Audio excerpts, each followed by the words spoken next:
Hello student, unseen passage यामध्ये मुख्यत्वे करून विचारला जाणारा प्रश्न असतो WH टाईप क्वेश्चन. भरपूर विद्यार्थ्यांचा हा क्वेश्चन जो आहे तो चुकतो आणि त्याचे 2 मार्क मायनस होतात. कधी 1 मार्कला प्रश्न येतो, कधी 2 मार्कसाठी.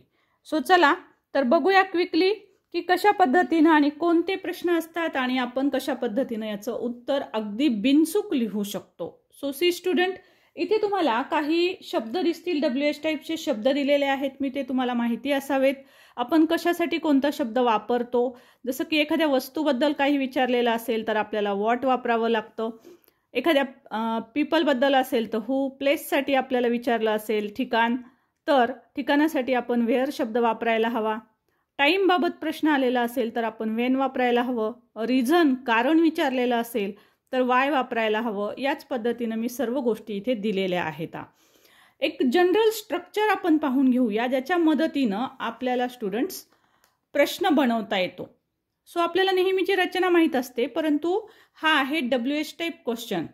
सो आपल्याला ह्याचं नेमकं काय करावं लागतं. सो बघा, 2 प्रकारचे प्रश्न WH मध्ये सुद्धा येतात. एक हूचा प्रश्न असतो. सो हूच्या प्रश्नाची जी रचना असते ती या पद्धतीची असते. सुरुवातीला हू लिहावं लागतं आपल्याला आणि प्लस इतर जे काही रिमेनिंग वर्ड्स आहेत, जेवढे काही असतील वाक्यात, ते ॲज इट इज लिहून टाकावे लागतात. असं अगदी साधं आणि सोपं अशा प्रकारचं हे उत्तर असतं. म्हणजे सुरुवात फक्त हूने करायची. ज्या ठिकाणी तुम्हाला अंडरलाईन केलेली असते त्या ठिकाणी. आणखी उदाहरणं घेऊ आपण, तेव्हा जास्त समजेल.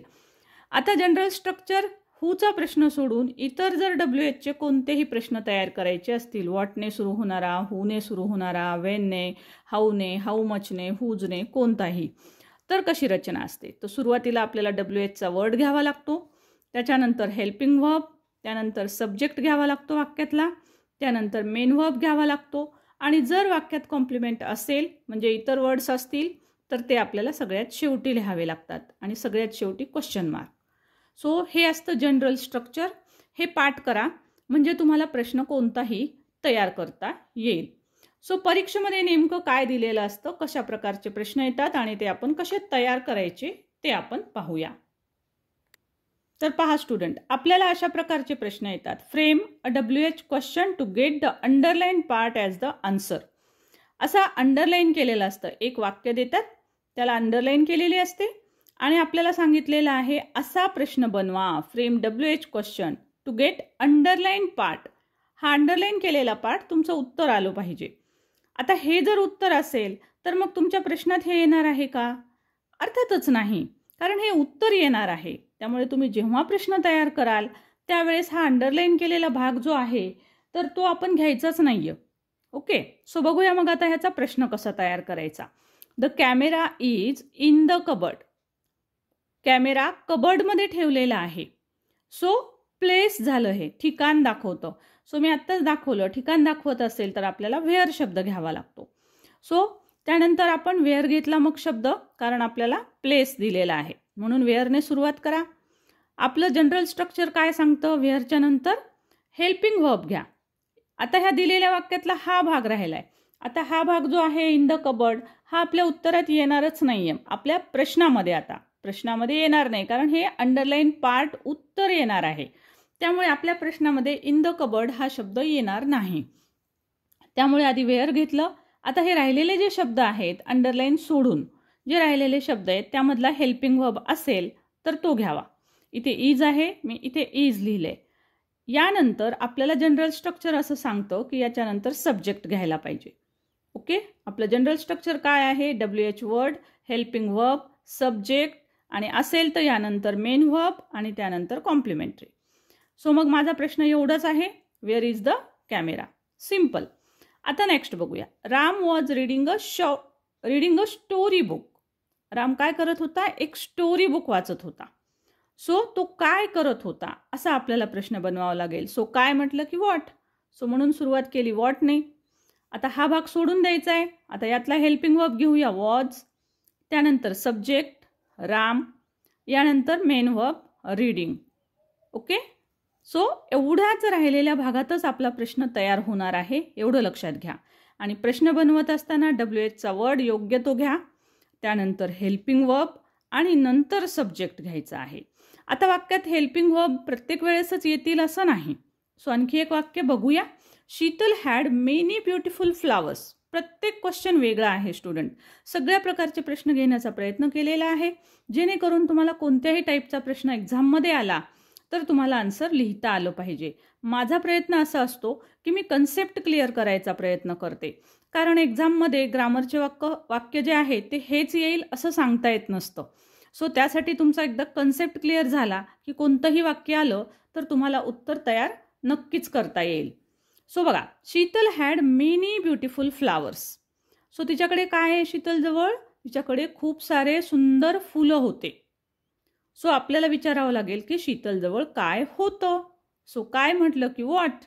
So what had Sheetal, subject घेतला आपण, आणि शीतल जवळ काय होतं म्हणून आपल्याला इथे घ्यावं लागेल व्हॉट हॅड शीतल हॅड.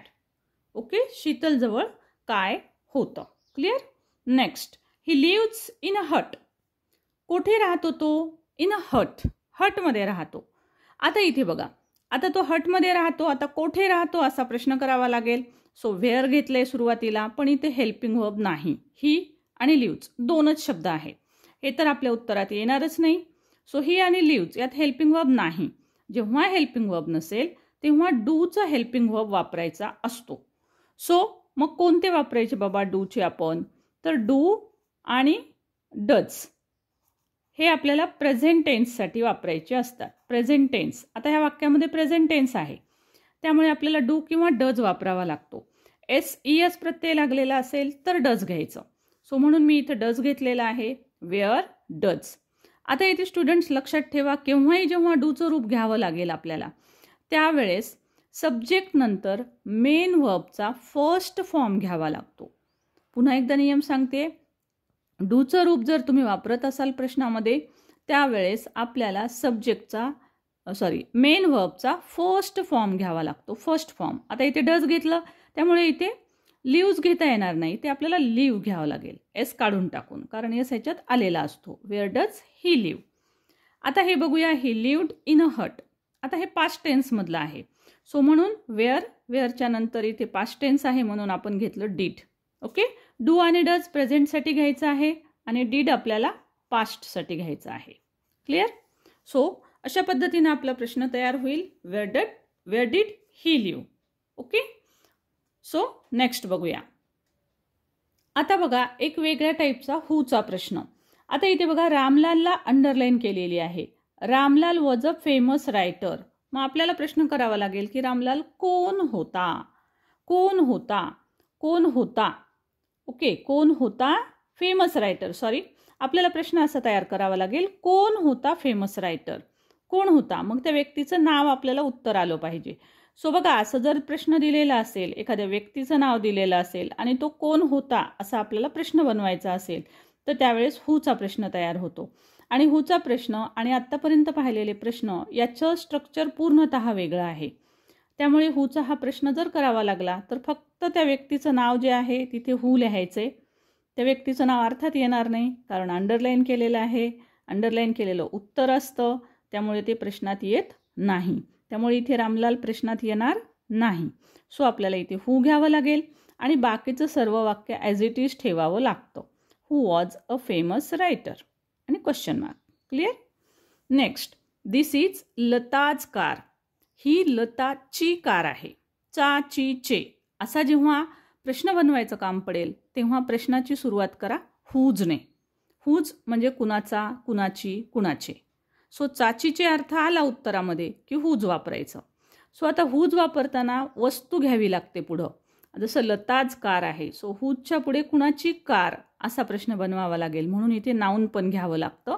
इथे जरी अंडरलाईनमध्ये आलेलं असेल तरी पण, कारण आपल्याला ती वस्तू कोणती आहे ते मेन्शन करावंच लागतं.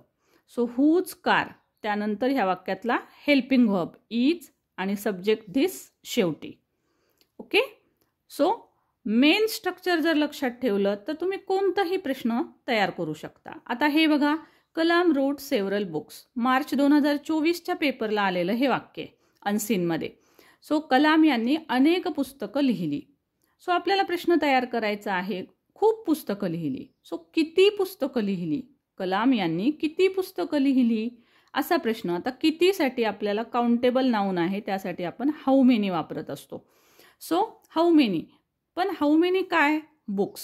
म्हणून अंडरलाईनमध्ये जरी बुक्स असेल तरी हाऊ मेनीच्या नंतर आपल्याला बुक्स शब्द घ्यावा लागतो. ओके स्टुडंट, माझं हे समजावून सांगणं झाल्याच्या नंतर तुम्ही प्रश्नपत्रिका काढा आणि त्यातले जे काही WHला आलेले सर्व प्रश्न आहेत तर ते तुम्ही करून पहा, म्हणजे तुम्हाला लक्षात येईल. किंवा यातलेच वाक्य घ्या, यातले वाक्य बहुतेक मी आलेलेच एक्झामला घेतलेले आहेत. सो यातलेच वाक्य घेऊ शकता आणि न पाहता उत्तरं तुम्ही स्वतः तयार करून बघा, म्हणजे तुमचं सगळं क्लिअर होईल. सो हाऊ मेनी बुक्स, त्यानंतर इथे रोट आहे म्हणजे पास्ट टेन्स, त्यामुळे आपल्याला इथे डीड घ्यावं लागलं. सो डीड झाल्यावर सब्जेक्ट कलाम आणि यानंतर राईट, मेन व्हर्बचा फर्स्ट फॉर्म. सो स्टुडंट, कसा वाटला आजचा व्हिडिओ जरूर मला कमेंट बॉक्समध्ये लिहून पाठवा. नवीन असाल तर चॅनल सबस्क्राईब जरूर करा. Thank you so much for watching. Thank you.